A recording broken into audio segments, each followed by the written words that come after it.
As a father of 3 daughters, this was the most difficult song that the frontman of one of America's greatest rock bands ever had to write.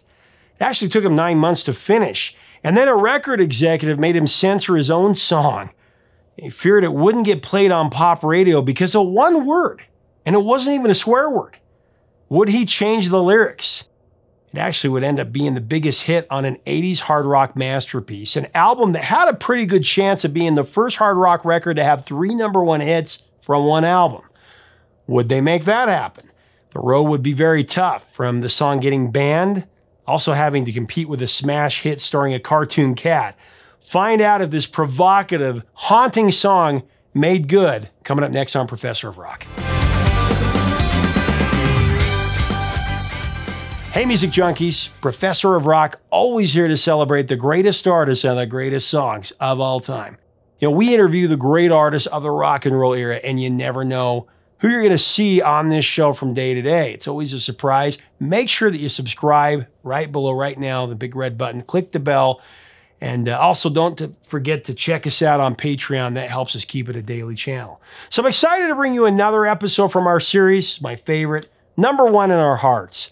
This is an interesting one because this band had a huge album at the end of the 80s that we talked about before, and had things broken a little differently. They might have been the first hard rock band to have 3 #1 hits from one album on the pop charts. When Aerosmith's Pump came out in 1989, they were coming off their big comeback album, Permanent Vacation. And they were ready to prove that that wasn't a fluke. With 3 top 10 songs from Pump, including Love in an Elevator, the recently covered What It Takes, we did that one a little while ago, and today's feature, Janie's Got A Gun, they really were not far from having the hat trick.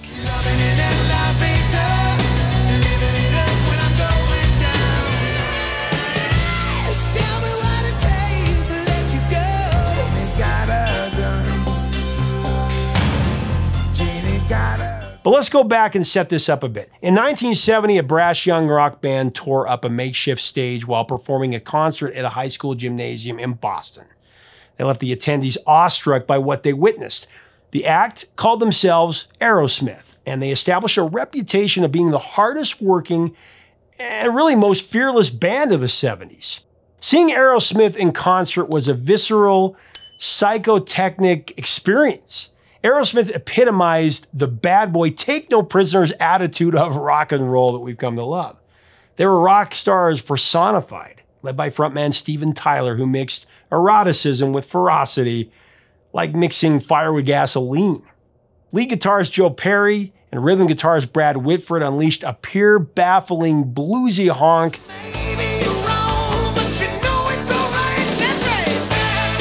With a percussive-infused raunch and rhythm, Tom Hamilton delivered lofty thumping bass riffs, and drummer Joey Kramer didn't play the drums at all. He attacked them.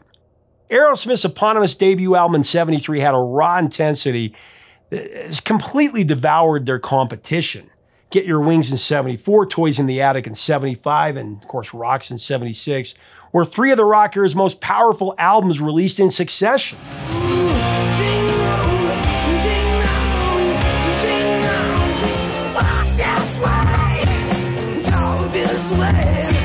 The success of Walk This Way with Run DMC was the wake-up call that Aerosmith really needed to forge an incredible comeback.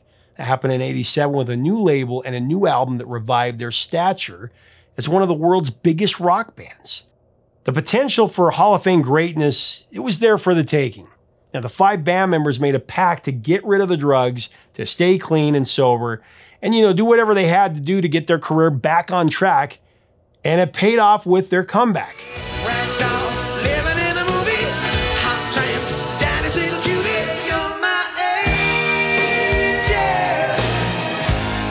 And then came the no-holds-barred album Pump in '89.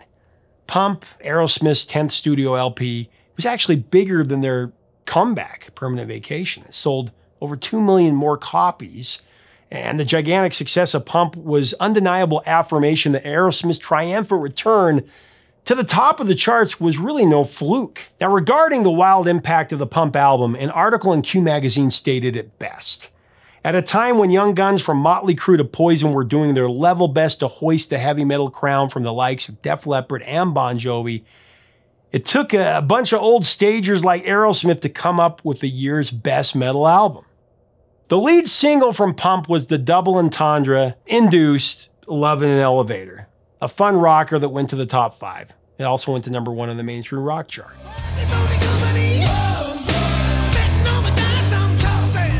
It was the second single from Pump that cracked my skull and left me and many of you awestruck. We talked about the other top 10 a while back, What It Takes, and then of course the irrepressible Avenging Angel track, Janie's Got A Gun. Now as we get into this chilling hit, I want to thank our sponsor Zenni Eyewear, the glasses that I always jam on the channel. If you go to the special link up here where the little info button is, click on that, or you can go in the description. You can get a brand new pair of complete prescription glasses for up to 80% off normal retail prices. You get to choose your style, color, shape. They deliver them right to your door. Again, if you click on the info button up here, anytime during the video, you can get a special POR link or deal right now. Eyewear for everyone. You got to check it out. Zenni is the best. $6.95. That's what they start at.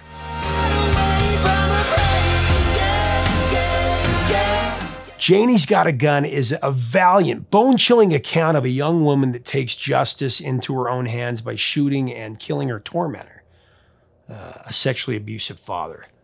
Now, compelled to do something after reading a disturbing article in Newsweek about escalating gun violence in America, and an even more alarming report in Time magazine about the uptick of child abuse cases in affluent suburban areas, Steven Tyler started writing a song in his basement with the original title, Janies Got A Gun. That's actually what it was first called. Tyler watched yet another expose on the network news magazine program 48 Hours. This went into even greater detail about how prevalent it was for children to be attacked by their own mothers and fathers. Steven Tyler was frightened by what he learned, and he changed the title and gender of the song's protagonist to Janie's Got A Gun.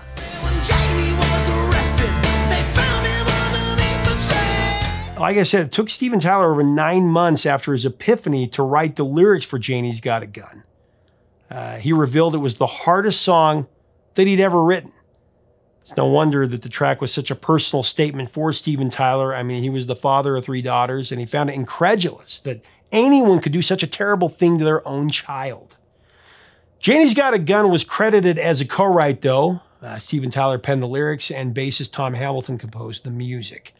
A year before Steven began writing Janie, Hamilton created an interesting chord progression that he had played for the band.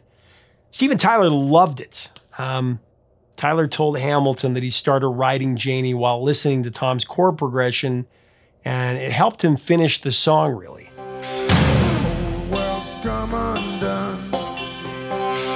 As Hamilton remembers it, Janie's Got A Gun was the only song that was pretty much ready to go before Aerosmith started their recording sessions for Pump, 1989's Pump.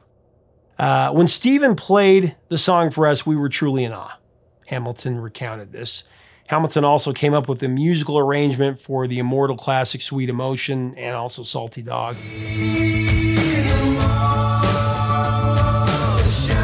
Along with several other memorable Aerosmith tracks.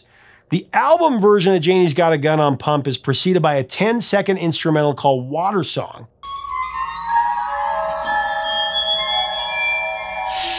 which features the work of instrumentalist Randy Rain Roche. He uses a glass harmonica, a wind gong, and bull roars to produce the special effects heard at the song's outset. It's a really haunting way to begin the song, very eerie. The percussive instrument is a metal plate with branches of metal rods called a waterphone. The use of the waterphone as a prelude to Janie's Got A Gun creates a truly creepy, menacing aura that belays the gravity of Steven Tyler's deadly tale. I gotta say, the first 50 seconds of this song is as haunting and eerie as anything in the American music canon.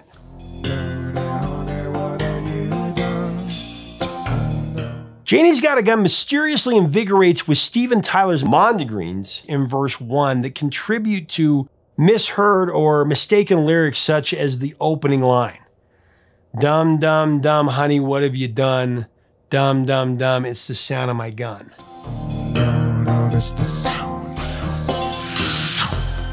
And the way Steven Tyler meanders with his mesmerizing yelping voice. It's just gorgeous and ominous.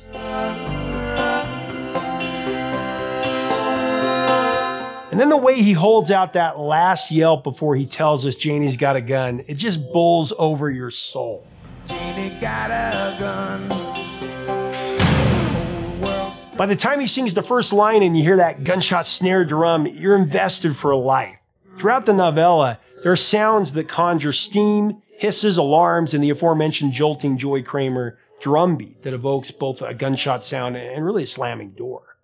All the production elements keep us riveted and rooting for Janie to put an end to this terror, to her terror.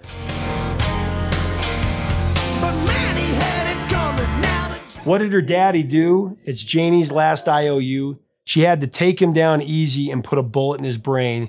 She said, because nobody believed me, the man was such a sleaze, he ain't never gonna be the same.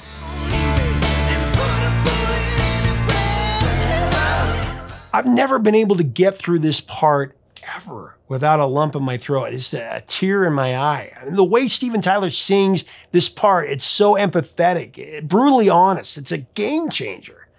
And then there's a guitar solo, which is beyond incredible.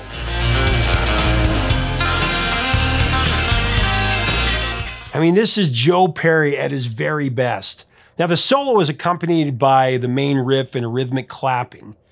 Joe Perry's grasp of this song, or better yet, this tragedy, is on full display as it feels like we're falling backward into chaos and disarray.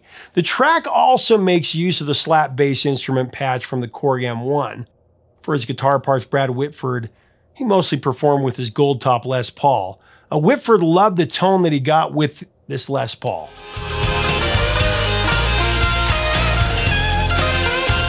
Tyler's original lyric sheet for Janie's Got a Gun was rife with provocative language. Now, when Geffen executive John Kalodner heard Janie's Got a Gun, he was really torn. He believed the song would be a big hit, could be a big hit. In Kalodner's opinion, Janie was one of the best moments for Steven Tyler as a songwriter. It was an artful masterpiece, yet so bizarre. Examining the song's commercial viability, Kalodner was troubled with several of the original Steven Tyler lyrics. Now, Steven Tyler went berserk when Kalodner told him the song would not get played on radio unless he made some necessary changes to his lyrics. Tyler and Kalodner got into a huge argument from there.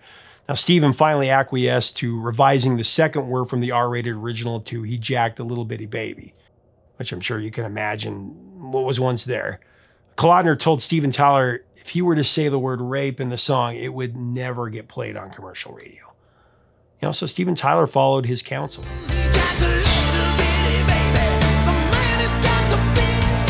Now, Kalodner also begged Steven Tyler to change the line, put a bullet in his brain to stand out in the pouring rain. But Tyler vehemently refused. You know, thinking about that, I'm so glad that Steven stuck to his guns, so to speak. We needed to hear that justice was served on this sleazy pedophile. I mean, the way that Tyler delivers the line, "She had to take him down easy and put a bullet in his brain," it's one of the best examples of his force as an extraordinary vocal stylist and his magic touch with those words. Tyler's vibrating, elongated emphasis on brain is the most dramatic moment of this track.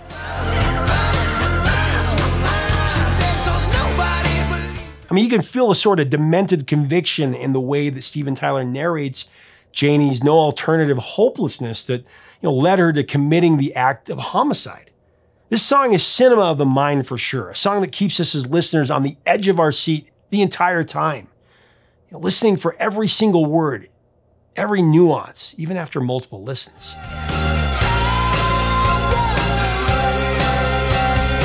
It was as if Jamie represented all of the victims of incest whose lives had been disrupted and permanently scarred.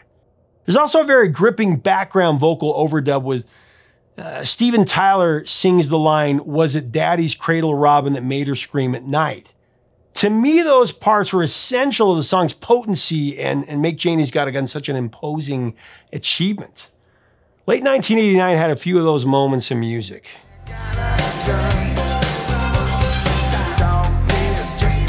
Where a hit song colored outside of the lines of the usual themes of love or parting.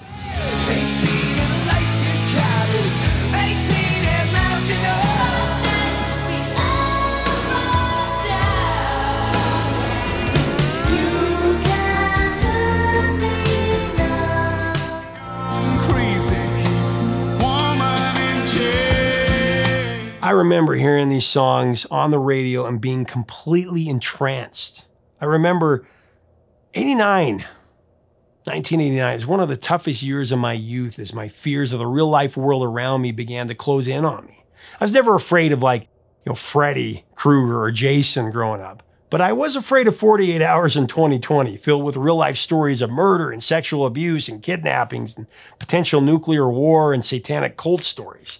I mean, unsolved mysteries and the network movie of the week based on a true story. Those were enough to imprison 80s kids like me in chains for a lot of sleepless nights, especially for many of those out there who are victims of real life abuse. 7 long years. Can I go home today? He had the courage to survive the man who took him. Is that you? Please. This song was different though, as scary, as haunting as it is, it gave me and a lot of other victims who listened to every word a true empowerment. That we could overcome these fears, that we could stand up to the bully, that we could end the abuse. Now, I'm not saying we should participate in vigilante justice, not at all. I'm just saying that we can overcome fear and anxiety.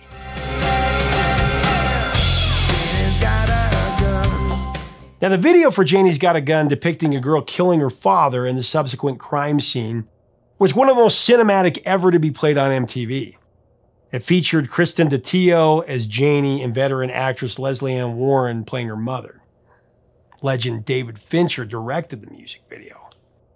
I mean, David Fincher, a master of cinema, who directed movies like Seven and Alien 3 and Panic Room, among others. Janie's Got a Gun was a preview to that. Janie's Got a Gun stirred up a rousing debate over gun control and the condoning of vengeful justice. Now, it proved to be too graphic for the media in the UK. The single languished on the British charts, stalling at number 76.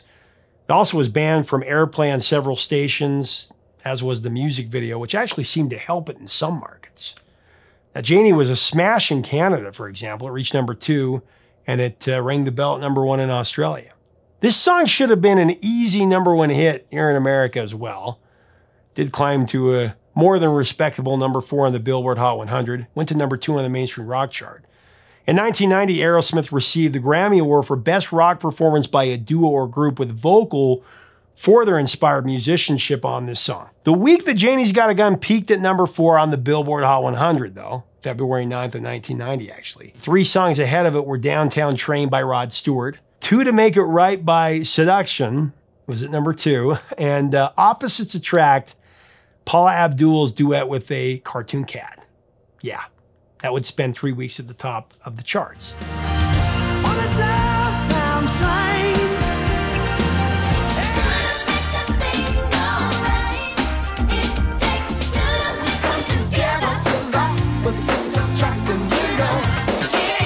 I think we could take one of those weeks and give it to Aerosmith. I think even MC Scat Cat would agree with that. It's the least we can do for one of the most starkly haunting hard rock murder ballads of the entire decade. A song that decades later still sounds brand new, just as potent and chilling as it did when it was released. One of Aerosmith's masterpieces, and that is saying something. And more than 2 decades after the release of the song, Steven Tyler founded Janie's Fund. In partnership with Youth Villages in 2015, Janie's Fund is a nonprofit supporting young girls who have suffered from abuse. Tyler's annual Grammy Awards viewing party benefited Janie's Fund and raised a record-breaking $4.6 million for the cause just over the last couple of years. In 2017, Tyler also opened the first Janie's House. It's a home for abused girls in Atlanta. Then he did a second one in 2019 located at Youth Villages in Bartlett, Tennessee. Steven Tyler said, "I'm going to bring this Janie's Fund with me wherever I go."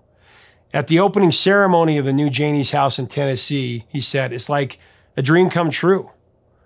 This does my heart good and my soul good. This is real."